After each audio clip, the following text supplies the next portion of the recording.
Hoy sí vas a entender la historia de la psicología. Mucho estructuralismo, mucho psicoanálisis, mucha gestalt, muchas corrientes, muchos nombres, muchas fechas.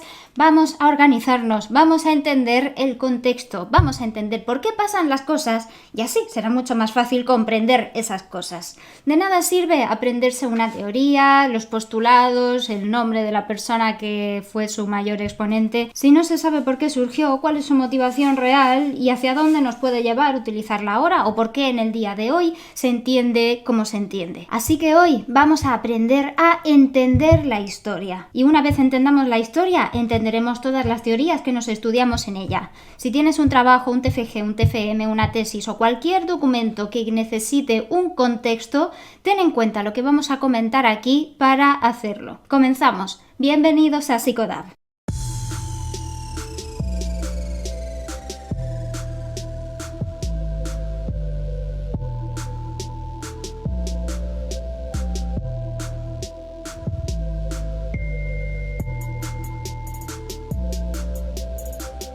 Vámonos al pasado, pero al pasado pasadísimo. Nos vamos a Grecia. Los griegos fueron los grandes pensadores de la humanidad y dieron origen a la filosofía. Se hacían preguntas sobre todo lo que pasaba por su mente. Preguntas relacionadas con lo que veían, preguntas relacionadas con lo que sentían, preguntas relacionadas con lo que pensaban. Elaboraban sus propias teorías y con ellos comenzó el germen de lo que sería la ciencia, una concepción del mundo básica que daría lugar más adelante a todos los conocimientos que tenemos hoy en día.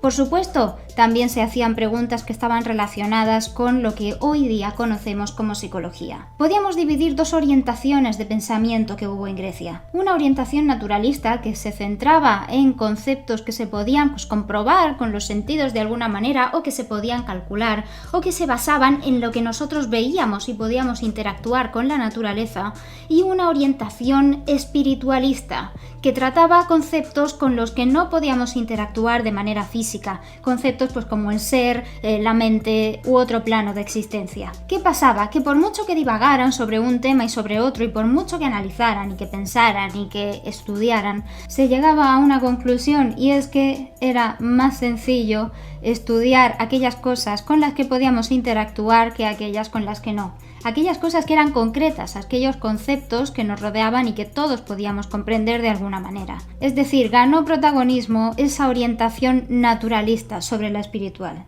Mirar las estrellas en el cielo permitía hacer cálculos y trabajar ya con principios de calendarios, principios de astronomía, el movimiento de los objetos, los distintos estados sólido, líquido y gaseoso, lo que pasaba cuando mezclabas unos elementos con otros, permitían hacer pequeños experimentos. Y todo eso que no se entendía por qué estaba ahí, se le daba una explicación de que en algún momento algo debía haber puesto que esas cosas pudieran suceder así. Así que se trabajaba con una concepción espiritual que influía sobre todos estos fenómenos naturalistas, es decir, una dimensión espiritual que influía sobre todos estos fenómenos físicos.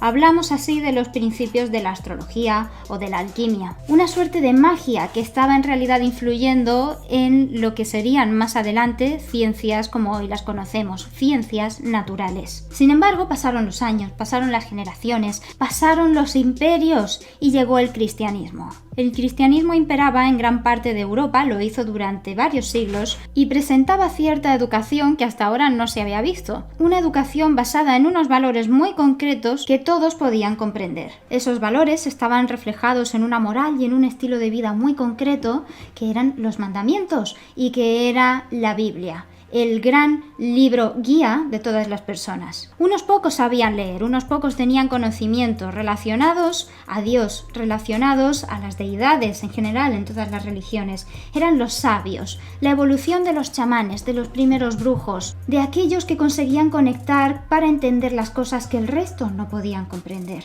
No lo hacían a través de principios de matemáticas ni de mezclas alquímicas, sino a través de la fe. Y el cristianismo, por tanto, que terminó imponiéndose en la mayor parte del mundo, terminó también dando esa filosofía de vida en la que lo primordial era algo espiritual, era algo de otro plano, era algo en lo que creíamos. Y de esta manera el concepto, esa pregunta, esas ideas sobre quiénes somos, cómo sentimos, hacia dónde vamos, quedaron respondidas y la gente hacía sus vidas en base a esas respuestas, al más allá, al cielo, a evitar el infierno.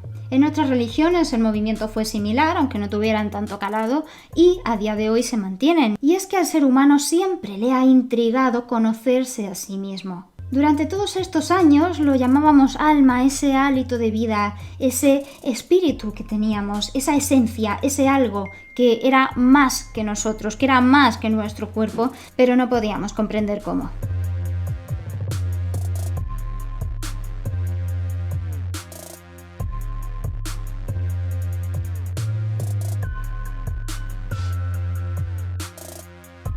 Pero la Edad Media terminó cayendo. En el siglo XVII, cuando ya estaba en auge el Renacimiento, esa concepción espiritual del ser humano fue perdiendo fuerza y comenzaron a desarrollarse las ciencias.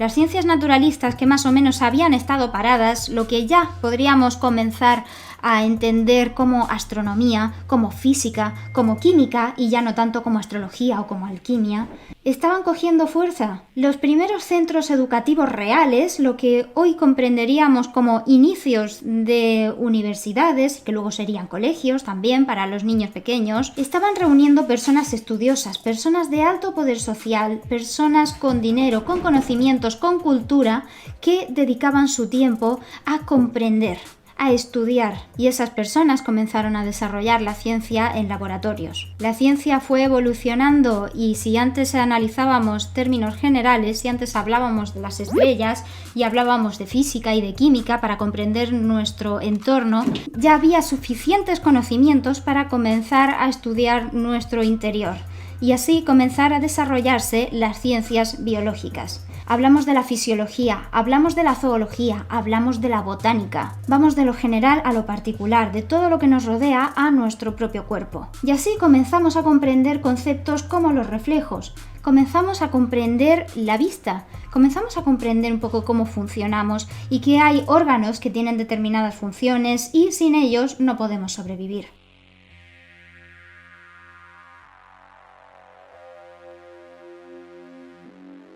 Comenzamos así a comprender que nuestro comportamiento obedece a ciertas leyes, que nuestro cuerpo influye en nuestra forma de comprender el mundo. Y ese concepto va evolucionando hasta que René Descartes habla del racionalismo.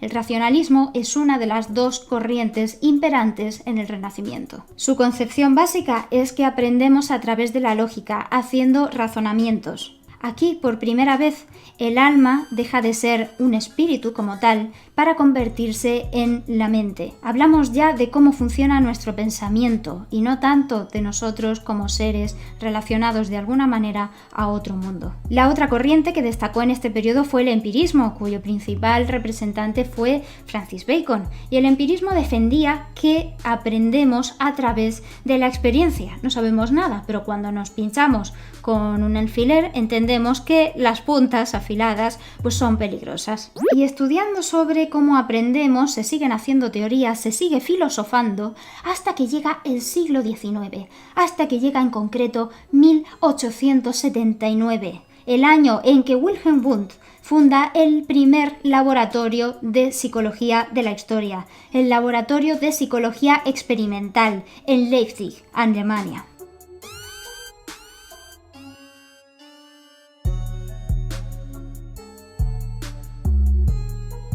En él, Wundt comienza a estudiar la mente, a estudiar cómo aprendemos con todos los conocimientos de los siglos anteriores y a hacer experimentos de laboratorio. ¿Qué significa eso? Que comienza a utilizar el método científico para estudiar el comportamiento. Se basaba principalmente en la fisiología y por eso llamamos a su psicología la psicología fisiológica.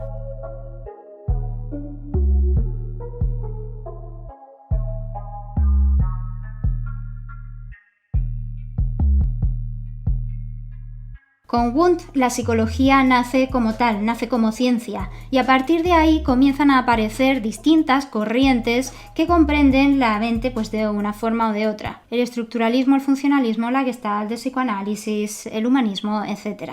Si os fijáis, prácticamente todas las teorías que estudiamos han sido nacidas después de este año. Han surgido a finales del siglo XIX o a principios o mediados del siglo XX. Durante el siglo XX se ha trabajado sobre todo el estudio de la conducta. Ya por fin, a través de la conducta se podía estudiar la mente. Y en esas hemos seguido mientras la tecnología ha dado un vuelco impresionante, ha tenido un avance tan rápido que no podemos prácticamente asimilarlo. La tecnología ya tiene pequeñas inteligencias artificiales. Hemos conseguido replicar esas leyes que más o menos entendemos de nosotros para que se repitan en máquinas y que esas máquinas tengan ciertos comportamientos. Si lo pensamos, son un reflejo de nosotros y por lo tanto también podemos entendernos a nosotros como versiones mucho más complejas de esas máquinas, de esos lenguajes, de esas formas de razonamiento.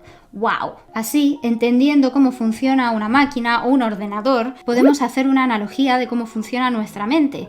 Y así surgen nuevas tendencias que tenemos ahora mismo bastante en auge, como ser la del cognitivismo, en la que ya se tiene en cuenta, además, cómo razonamos, cómo llegamos a las conclusiones que llegamos, cómo conseguimos la concepción del mundo que tenemos para entender por qué nos comportamos. Es un nivel más de profundidad y eso aquí ha llevado a que a finales del siglo XX entremos en una nueva etapa que es la de la psicología de la mente y de la conducta. Unimos todo lo que sabemos hasta ahora de los siglos anteriores, desde el XVII hasta la actualidad. Y ahora mismo se comprende la mente de esa manera. No se concibe la mente sin conducta, ni se concibe la conducta sin la mente o sin el razonamiento. Pensad en la analogía de la rueda. Han pasado millones de años hasta que los primeros seres humanos inventaran el artilugio de la rueda.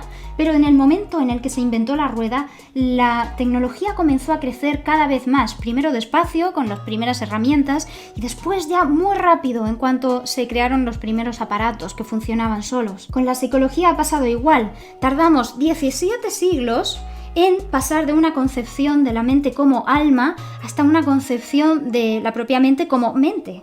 Pero luego solo han pasado 2 siglos hasta relacionar esa idea de la mente con la conducta.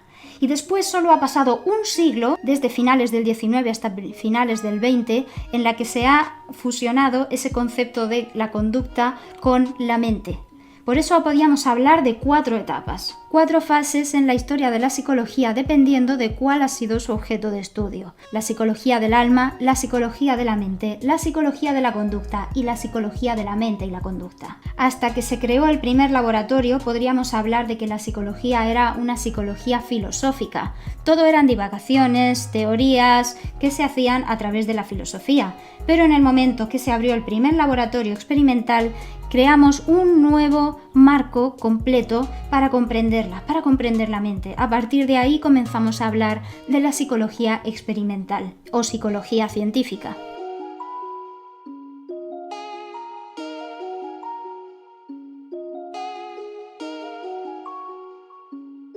Y ahora que ya sabemos todo esto, tenemos el contexto en el que colocar el pensamiento sobre el que estemos trabajando en cualquier investigación, en cualquier estudio, en cualquier documento que tengáis por ahí entre medias. Si entendéis de dónde viene la concepción de la mente que rodea a esa teoría, vais a comprender mucho mejor la teoría. Entender cómo comienzan las cosas nos permite comprender por qué son así. Y si lo utilizáis o os ha parecido interesante, si os ha servido para comprender mejor la historia de la psicología, que es muy bonita, pero también es muy compleja, vamos a poner un comentario aquí abajo, vamos a compartirlo y vamos a dejarle un me gusta bien grande a este vídeo y a suscribirnos dándole a la campanita. La psicología es muy amplia, pero puede estar al alcance de todos, estudiantes y aficionados. Así que si quieres saber más, suscríbete dándole a la campanita porque nos vemos muy pronto en un nuevo vídeo de Psicodaf.